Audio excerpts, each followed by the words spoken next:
이제 본격적으로 휴유장애 부분에 대해서 알아보도록 하겠습니다.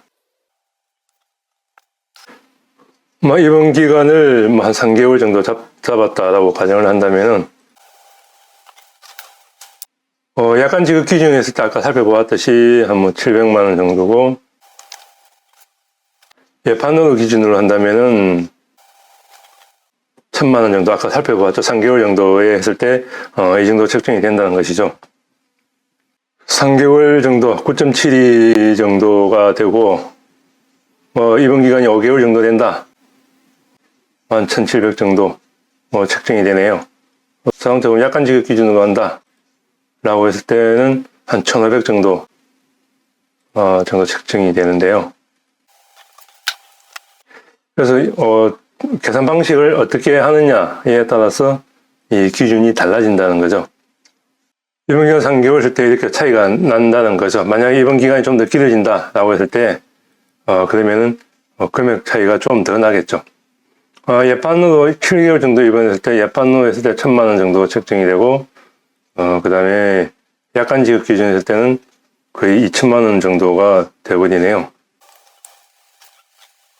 2000만원.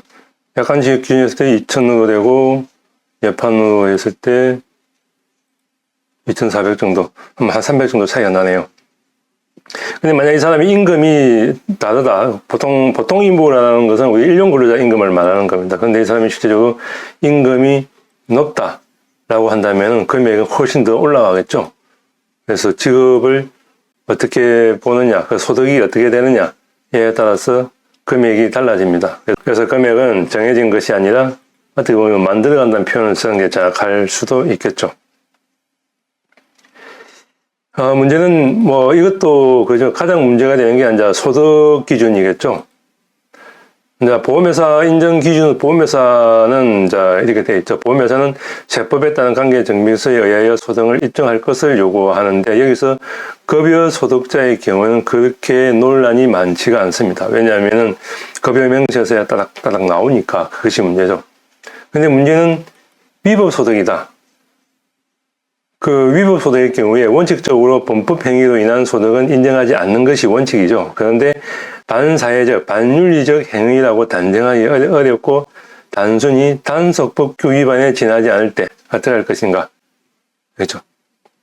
실제적으로 도로교통법상의 도로에 점포를 못하게 되어 있죠. 그런데 거기서 소득을 얻고 있었다라고 해서 너 위법이니까 너 소득 전에 인정을 못해 라고 하면은 조금 문제가 있지 않겠습니까? 그리고 운전면허증이 없다는 게 아닙니다. 운전면허증은 있는데 운송면허 허가를 받지 못한 겁니다. 운송면허 허가를 받지 못한 경우에 이 사람이 소득을 얻고 있을 때 너 위법 소득이니까 인정 못해. 그리고 기술자인데 무자격 기술자, 우리가 어느 정도 특정 손해사형사도 물론 자격이 필요하지만은 고압가스라든지 그리고 여러 가지 기능적 하다못해 에어컨 기술자라든지 여러 가지 자격이 있을 수도 있겠죠. 근데 물론 자격이 없으면 거기에 대한 임금은 좀 적게 받겠지만은, 그런데 이게 자기가 솔직히 자격이 없음에도 불구하고 자격 있는 것처럼 자격이 있다라고 표현하는 위법이니까 정확한 위법이니까 그러지는 못하고 있는 것처럼 해서 실제적으로 다른 유자격자들보다 좀 더 임금을 적게 하면서 일을 하는 사람들이 많죠. 근데 그런 경우도 내가 무자격이고 위법 소득이니까 인정하지 못하겠다 라고 하는 것도 좀 문제가 좀 있지 않을까 하는 내용입니다. 그리고 무신고 소득, 어떻게 보면은 아무는 용서할 사정이 없는 탈세업자죠. 탈세업자가 막대한 실수입을 주장하는 경우는 어떻게 해야 될까요? 실제적으로 사업하시는 분들 대부분 다 좀 제대로 된 세무 신고를 하지 않고 있죠.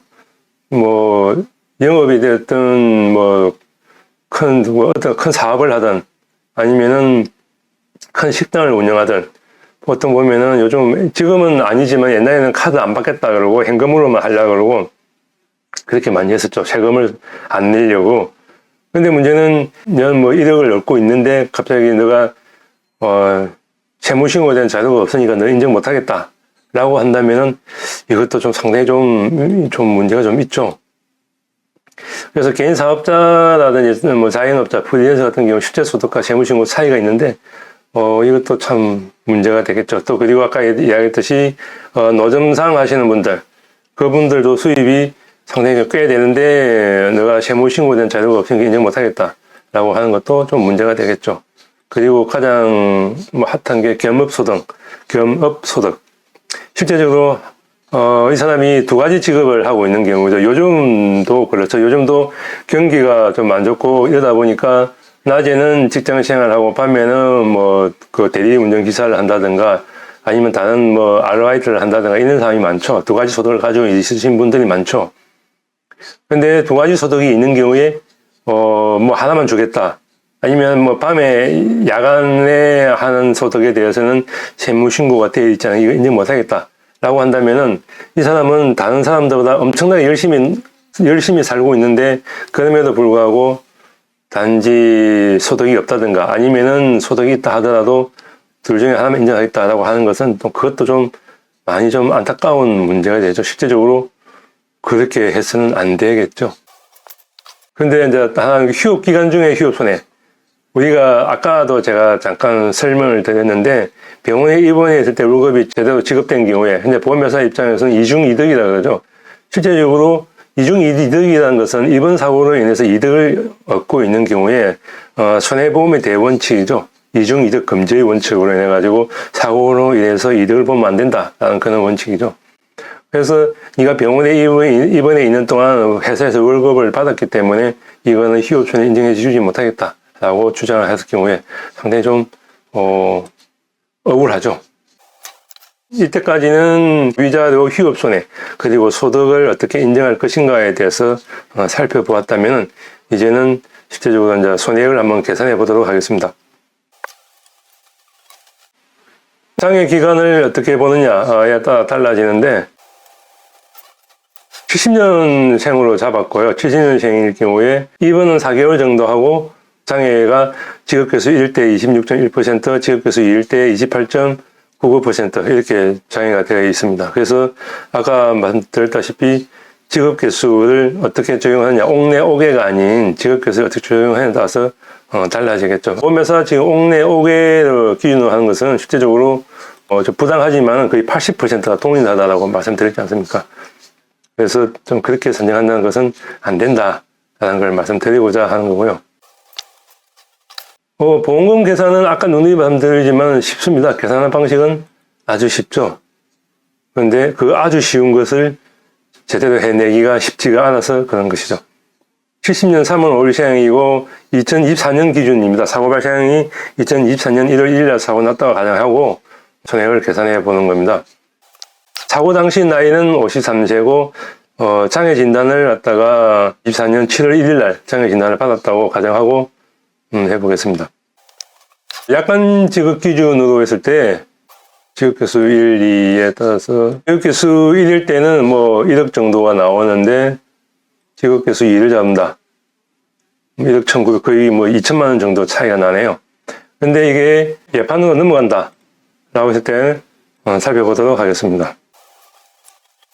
예판으로 넘어가니까 한 1억 3천 정도 나오네요. 예판으로 넘어가는 거하고 약관 지급 기준일 때 1억 1,900, 한 2천 정도. 그렇게 차이가 많이 나지는 않네요.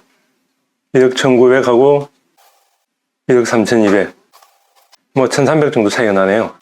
정도는 아니죠. 어쨌든, 그렇게 차이가 난다는 거죠. 근데 여기서도 말씀드렸다시피 임금을 어떻게 적용할 것인가. 임금에 따라서 금액 차이가 엄청나게 달라지는 거죠. 그래서 임금을 어떻게 적용하느냐에 따라서 금액이 달라진다는 거죠. 그리고 하나 여기서 또 누누이 말씀드려야 될 게 뭐냐면 나이도 고려가 돼야 되죠. 26.10일 때에 이 사람이 70년생 53년 장년 기준으로 53세 9개월입니다. 장애율 26.1%일 때 나이를 고려했을 때 44.60이 되고요. 직업계수 2를 했다.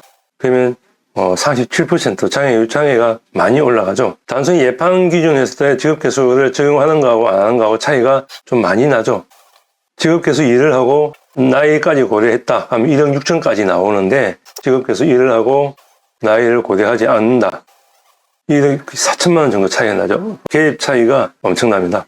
판례를 다 뭐 찾아보지는 않았는데 판례를 딱 한 개 봤습니다. 물론 제가 못 찾아서 그럴 수도 있겠지만은 나이를 고려한 판례가 상당히 많이 없더라고요. 나이 고려 이유를 먼저 살펴보도록 하겠습니다. 나이 고려 이유를 보면은 여기에 나와 있듯이 연령에 상응하는 노동능력 감퇴율이라고 되어 있는데, 젊은 사람은 장애를 일으킨 기능을 대체 또는 보완할 수 있는 기능이 작동하기 쉽고 또 신체 장애에 적응하기 쉬워서 타 직업에 취업하기가 용이하다는 이유로 노동능력 감퇴율을 감축하고, 나이 먹은 사람은 이와 반대되는 이유로 나이를 먹을수록 노동능력 감퇴율을 증가시킨다. 이 연령에 따르는 노동능력 감퇴율은 젊은 사람은 일을 할 수 있는 기간, 즉 가동기간이 길지만 나이 먹은 사람은 이 기간이 얼마 남지 않았다는 사실과 상쇄적으로 작용한다고도 볼 수 있을 것이다. 젊은 사람은 장애가 생겼을 때에 다른 직업을 전환이 가능하다. 타 직업으로 취업하기가 용이하다는 거고, 그리고 불편한 신체 장애를 적용하는데 빠르게 적응한다는 거죠. 근데 나이 먹은 사람은 여기에 비해, 젊은 사람에 비해 가지고 상당히 타 직업의 전환도 힘들고, 그리고 신체 장애에 적응하기도 쉽지가 않다는 것이죠. 그래서 연령에 상하는 노동력 감퇴율을 적용해야 된다는 이야기고, 판례가 많이 안 보이더라고요. 판례를 하나 봤는데 여기 보면은 신체 장애율이 26.1%인데 28.99%로 산정되었다라고 되어 있는데, 저는 계산이 잘못됐다고 보고 있습니다. 물론 내부적인 사정은 어떤지 잘 모르겠지만 제가 봤을 때는 그렇다는 거고요. 실제적으로 저도 이것을 보고 왜 이렇게 산정했지라고 저는 계산을 해봤는데 솔직히 답이 안 나오더라고요. 근데 답이 안 나왔는데 문제는 나이를 조절해 보니까 나오더라는 거죠. 26.10%일 때 나이를 고려하면 34.60인데 나이에 따라서 장애율이 달라지지 않습니까? 그래서 나이를 올려도 보고 내려도 보고 하는데 나이를 내리니까 거의 장애율이 비슷하게 나와요. 이 비슷하게 나온다는 건 뭐냐면은 여기서 보면 여기서도 알 수 있듯이 33세 1개월, 11개월 돼 있지 않습니까? 이 밑에 개월 수가 달라지면 장애율이 또 달라집니다. 나이에 따라서 달라지듯이 개월 수에 따라서 또 달라지는 것이죠. 그래서 어쨌든 간에 이렇게 나이를 고려하고 있다는 거 설명드리고자 말씀을 드리는 겁니다. 손해를 산정할 때 나이도 고려해야 된다는 거고, 그 외에도 손해를 산정할 때에 고려해야 될 게 많습니다. 솔직히 우리가 청구도 하지 않았는데 보험회사가 알아서 챙겨줄 리는 천부당 만부당하죠. 근데 나이도 마찬가지지만 솔직히 보험회사가 쉽게 인정을 하려고 들지는 않을 겁니다. 자기들이 모르는 것은 없는 내용이다라고, 말도 안 되는 소리라고 주장을 하고 있으니까. 그럼 여기서 하나 드는 의문이 있을 것입니다. 그럼 소송해야 하나? 돈을 제대로 받기 위해서는 소송해야 하나? 라는 의문이 생길 것입니다. 근데 옛날 보험감독원이죠. 지금 현재의 금융감독원 전신이 옛날 보험감독원입니다.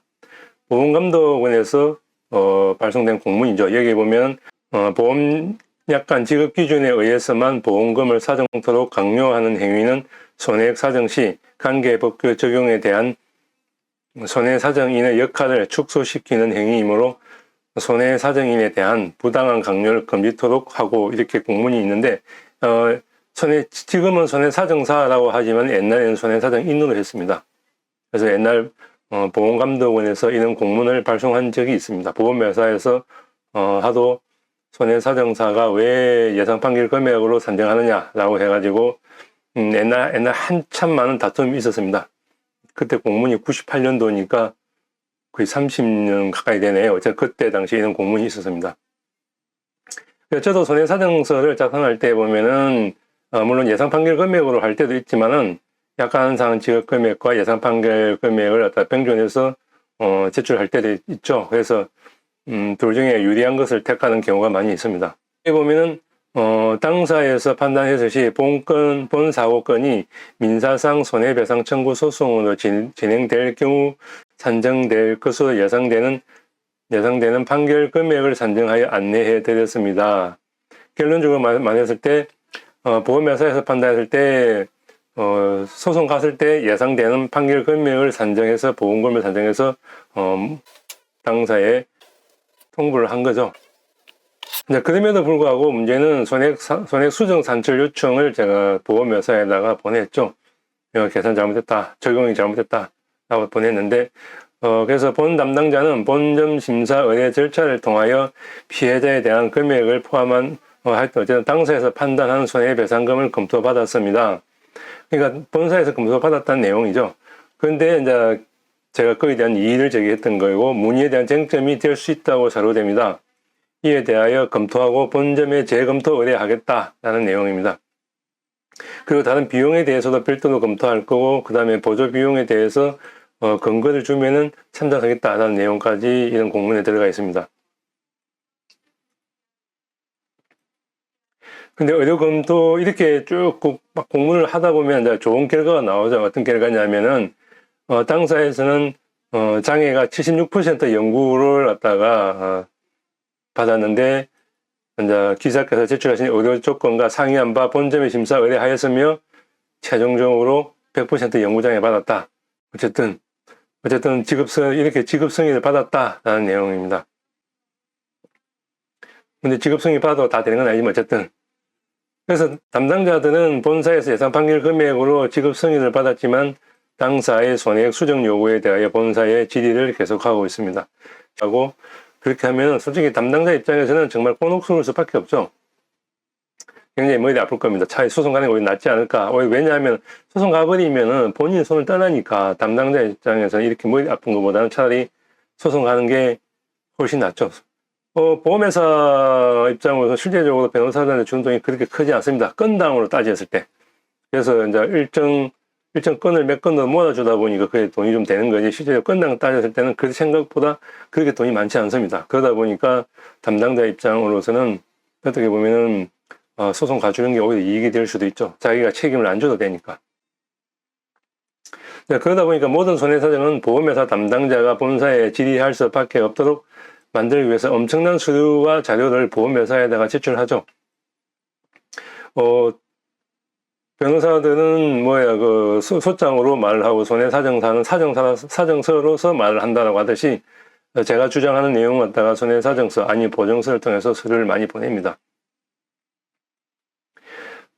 실제적으로 보험회사 입장에서는 또 서로 간의 쟁점에 대하여 현재 당사 본점에 질의하여 검토하고 있다.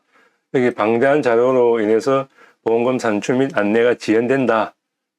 그래서 신속한 시일 내에 안내해 주겠다라는 이런 답변을 받으신 거죠. 실제적으로 어쨌든 빨리 좀 자료가 많다 보니까 시일이 좀 걸리지만은 어쨌든 빨리 연락 주겠다 그런 의미입니다. 그것보다 더 중요한 것은 청구조차 하지 않거나 잘못된 청구이겠죠. 그래서 여기 제 영상을 보시면 아시겠지만 참 저런 것도 되나라고 하는 내용이 좀 많이 있을 겁니다. 실제적으로 이 영상에 안 담은 것도 많이 좀 있죠. 굳이 영상에 다 담을 필요는 없으니까 어쨌든 그런 내용도 있습니다. 그래서 모든 손해사정은 보험회사 담당자가 본사 질의를 거쳐서 지급될 수밖에 없도록 주장의 근거 및 자료를 첨부하여 보험회사에 제출하여 정당한 보험금이 지급되도록 노력을 열심히 하고 있습니다. 그래도 의문이 들죠. 그래도 소송을 해야 하나? 그래도 제대로 받은 소송을 해야 하나? 의문이 생기죠. 영상을 보시면 아시겠지만 어차피 굳이 소송을 해야 될까라는 의문도 생기고 그리고 보험회사가 예상 판결 금액이라고 본사 결제를 받아가지고 내려온 것도 솔직히 잘못된 내용도 많죠. 그러다 보니까 소송을 하든 손해사정사에 맡기는 그건 피해자의 선택사항이긴 하지만은 어쨌든 소송 가야 될 것도 있고 소송 안 가도 될 것도 많이 있습니다. 대부분 다 우리가 실제적으로 뻔히 정해져 있는 것을 소송 간다고 가정을 해볼게요. 만약에 우리가 다툼이 생겼을 때에 둘 간의 의견에 대해서 쟁점이 줄어들지 않는다면은 답답하면 이런 이야기 하죠. 지나가는 사람한테 물어보자. 아니면 누구한테 물어보자. 이런 표현을 많이 쓰지 않습니까? 그와 똑같이 보험회사와 이제 손해사정사 간의 의견 조율이 안 된다면은 이건 소송 가야죠. 남한테 물어봐야죠. 지나가는 사람한테 물어봐야죠. 근데 문제는 이것을 갖다가 이 가격이 100만 원에서 200만 원 사이다 라고 정해져 있고 자, 우리가 합의하는 과정에서 얼마를 할 것인가 라는 그 조율만 남아있다면은 굳이 제3자한테 물어볼 필요는 없겠죠. 둘 간의 조율이니까. 그래서 어느 정도 손해사정사가 하는 일은 이렇게 해서 이 손해액이 이 정도 된다라고 금액을 제시해 주는 것이고, 그 부분에 대해서 그 제시된 금액에 대해서 보험회사랑 소비자가 조율해서 금액을 맞추는 것이죠. 근데 손해사정사가 제시된 금액, 제시된 서류에 대해서 보험회사가 부인한다든 인정을 못한다라고 했다면 소비자들도 솔직히 전문가인 손해사정사한테 의뢰를 했고, 그 손해사정사가 내린 손해사정서를 보험회사가 부정을 한다면 어쩔 수 없지 않습니까? 근데 의견 조율이 된다면 굳이 소송이라는 복잡한 절차를 거칠 필요성은 없지 않겠습니까? 그래서 같은 사고 다른 결과인데, 그래서 합의 전에 먼저 상담 먼저 받아보시기를 권해드립니다. 감사합니다.